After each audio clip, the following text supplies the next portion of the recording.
ఎగిరేటి ఏనుగొచ్చి పలికేటి జింకలొచ్చి నడిచేటి చేపలొచ్చి అడవికి రమ్మనగా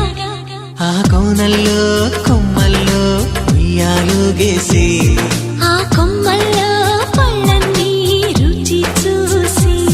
ఆ పళ్ళల్లో మైకంతో మోహం కమ్మేసి చలిగా గిలిగా తొలిగా త్వరగా అటుగా ఇటుగా మరి నువ్వే నాకు ముద్దిస్తావని తడివేదాలు ముద్రిస్తావని నమ్మడానికి ఎంత బాగుందో నీకోసం రెక్కల గుర్రం ఎక్కి వస్తానని పగడపు దీవికి నిన్నే నేను తీసుకెళ్తానని ఇక ఏ నాటికి